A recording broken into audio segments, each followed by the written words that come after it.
SIR കരട് പട്ടികയിലെ എതിർപ്പുകളും പരാതികളും പരിശോധിക്കാൻ സംസ്ഥാനത്ത് 4 ഇലക്ട്രൽ റോൾ ഒബ്സർവർമാരെ നിയമിച്ചു. IAS ഉദ്യോഗസ്ഥരാണ് ഇലക്ട്രൽ റോൾ ഒബ്സർവർമാർ.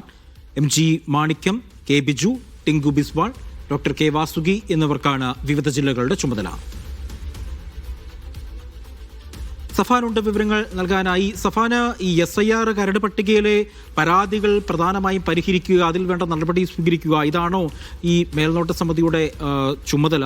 മറ്റ് വിശദാംശങ്ങൾ? അജി, SIRുമായി ബന്ധപ്പെട്ടുള്ള നടപടിക്രമങ്ങൾ 2ാം ഘട്ടത്തിലേക്ക് കടന്നപ്പോഴാണ് ഇലക്ട്രൽ റോൾ ഒബ്സർവർമാരെ നിയമിച്ചിട്ടുള്ളത്. സംസ്ഥാന തലത്തിൽ 14 ജില്ലകളിലായി 4 IAS ഉദ്യോഗസ്ഥരെയാണ് ഇതിനായി മുഖ്യ തെരഞ്ഞെടുപ്പ് ഓഫീസർ രത്തൻ യു കേൽക്കർ നിയോഗിച്ചത്.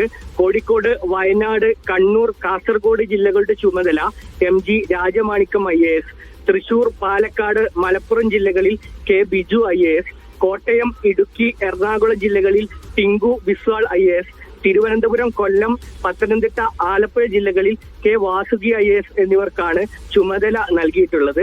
നേരത്തെ SIRുമായി ബന്ധപ്പെട്ടുള്ള നടപടിക്രമങ്ങൾ അതത് ജില്ലയിൽ ജില്ലാ കളക്ടറുടെ നേതൃത്വത്തിലാണ് നടന്നു വരുന്നത്.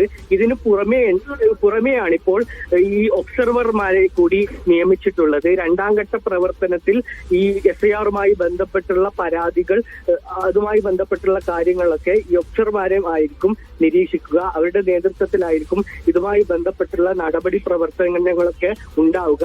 രാഷ്ട്രീയ പാർട്ടികളുടെയും ജനപ്രതിനിധികളുടെയും യോഗം വിളിച്ചു ചേർക്കൽ, ഈ ഹിയറിംഗുമായി ബന്ധപ്പെട്ടുള്ള പരാതിയിൽ തീർപ്പ് കൽപ്പിക്കാൻ ഒക്കെ ഈ അതത് ജില്ലകളിൽ ഉള്ള ഈ IAS ഉദ്യോഗസ്ഥർക്ക് ചുമതലയുള്ള IAS ഉദ്യോഗസ്ഥരുടെ നേതൃത്വത്തിലായിരിക്കും നടപടിക്രമങ്ങൾ പുരോഗമിക്കുക.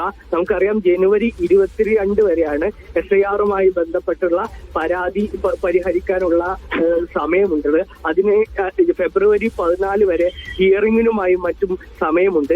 ഇതിനുള്ള കാലയളവിലൊക്കെ അതത് ജില്ലകളിൽ ഇതിന് നേതൃത്വം നൽകുക, മുഖ്യ തെരഞ്ഞെടുപ്പ് ഓഫീസർക്ക് കീഴിലായി ഇതിനൊക്കെ നേതൃത്വം നൽകുക അതത് ഉദ്യോഗസ്ഥരായിരിക്കും. ഈ ചുമതലയുള്ള ഉദ്യോഗസ്ഥരായിരിക്കും. അജി.